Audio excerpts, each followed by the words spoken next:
Coucou les amis, bienvenue sur la chaîne des recettes de Myriam, j'espère que vous vous portez bien. Aujourd'hui je viens avec une nouvelle recette. J'ai réalisé un brownie super gourmand, donc pour les amateurs de chocolat c'est par ici. Il faut absolument tester cette recette, vraiment c'est une tuerie.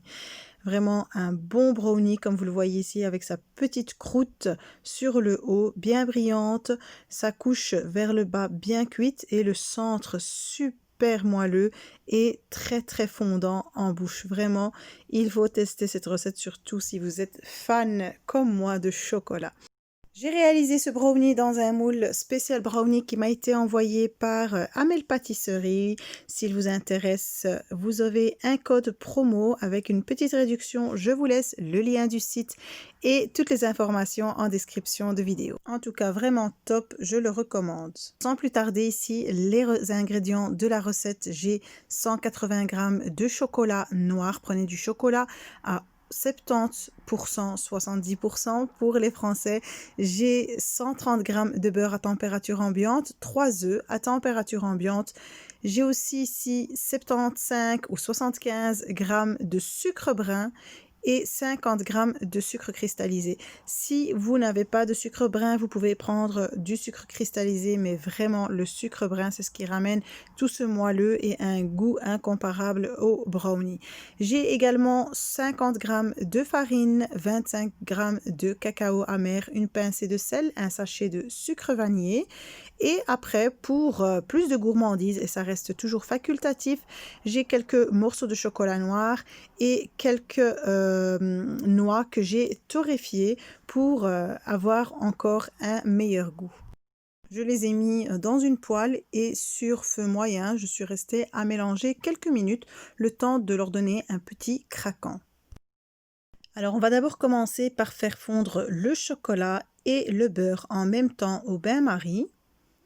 Et donc je vais mélanger tout doucement et le laisser fondre à son aise, vraiment pour obtenir un chocolat bien homogène où il n'y ait plus aucun morceau. Une fois que mon chocolat et mon beurre ont bien fondu, je les retire du feu et je vais laisser tiédir le temps de préparer le reste de la recette. Donc je vais casser mes œufs, mes 3 œufs.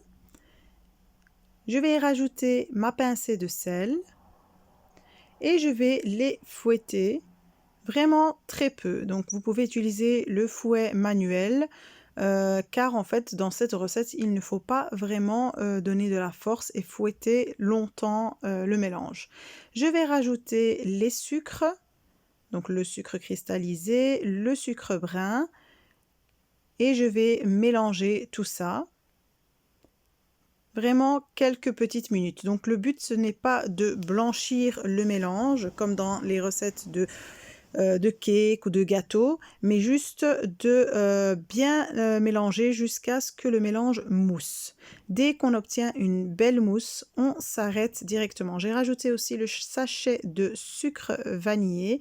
Comme vous voyez, voilà, on arrive vraiment à ce résultat si vous voulez que votre brownie soit bien onctueux, car si vous blanchissez vos œufs, vous risquez d'avoir plus un résultat qui ressemblerait à un cake. Vous avez vu, j'ai versé mon chocolat et mon beurre sur le mélange œuf et sucre. J'ai fouetté vraiment 2-3 minutes, pas plus. Et maintenant, je rajoute la farine, le cacao que je tamise et je mélange à la maryse. Je n'utilise plus le fouet. Vraiment, si vous voulez avoir un beau résultat et un brownie qui va créer cette espèce de petite croûte à la surface bien brillante et bien croustillante et un cœur vraiment tendre et moelleux. Donc on y va tout doucement. Je vais accélérer la vidéo, mais vraiment mélanger tout doucement à votre aise pour avoir un beau résultat. Voilà, une fois que j'obtiens un mélange bien homogène et que je n'ai plus de farine et de cacao qui se baladent dans ma pâte, je vais rajouter, et c'est facultatif, donc des morceaux de chocolat. Vous pouvez en plus les casser beaucoup plus fins. Moi, je les ai laissés un peu assez gros. Mes enfants aiment comme ça. et j'ai coupé les noix en petits morceaux. Voilà, donc j'ai remélangé quelques secondes à la maryse et ici, voilà, je vais mettre donc ma pâte à brownie dans mon moule. Donc je vous remontre le moule que j'ai utilisé, qui m'a été envoyé par Amel Pâtisserie. C'est très très pratique, vraiment. On a en fait le fond qui se retire, donc après pour retirer le brownie, ça m'a vraiment été utile, vous le verrez en fin de vidéo. En tout cas, vraiment, c'est un moule super sympa. Sinon, vous pouvez utiliser n'importe quel moule, carré ou rectangulaire, que vous avez chez vous, et il suffit de lui mettre un morceau de papier sulfurisé pour éviter que le brownie ne colle. Voilà, ici j'ai mis la grille par-dessus, c'est pratique après pour ne plus devoir couper le brownie. Et voilà, moi j'ai décoré selon ce que je voulais. J'ai remis des morceaux de noix, quelques pépites de chocolat par-dessus. J'enfourne au four que j'ai préchauffé. Avant même d'avoir commencé la recette, c'est important que le four soit bien chaud, 180 degrés, haut et bas, pendant 25 minutes. Et ça dépendra de votre four. Il se peut qu'en 20 minutes, il soit cuit. Vous regardez à la fin des 20 minutes, vous vérifiez, regardez, j'ai mis un cure-dent. Quand vous voyez que la pointe du cure-dent ou du couteau ressort chocolaté, il faut arrêter la cuisson directement, c'est qu'il est cuit. C'est normal qu'il y ait encore un peu de chocolat qui colle au fond. Alors, une fois que vous l'avez sorti du four, vous avez le choix, soit vous le laissez directement refroidir à température ambiante, il va continuer encore un peu sa cuisson vu qu'il sera encore chaud. Moi, j'aime vraiment les brownies qui sont très compacts, très fondants en bouche. Donc, ce que je fais, c'est que quand je le sors du four, je le mets directement au réfrigérateur. Ainsi, avec le choc thermique et la différence de température, il va un peu se condenser et vraiment avoir cette texture compacte ensuite dans la bouche et très très fondante.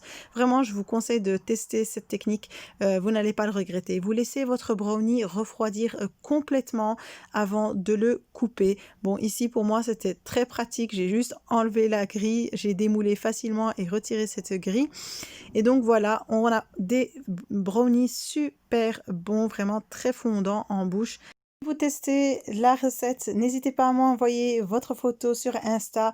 Voici le lien où vous pouvez me retrouver et me suivre. En tout cas, j'espère que cette vidéo, cette recette du jour vous aura plu. N'oubliez pas de la liker, de la partager avec vos amis, de m'en laisser un petit commentaire et je vous répondrai avec grand plaisir. De vous abonner si vous êtes nouveau aujourd'hui avec moi et je vous dis à très très vite pour une nouvelle vidéo. Ciao ciao!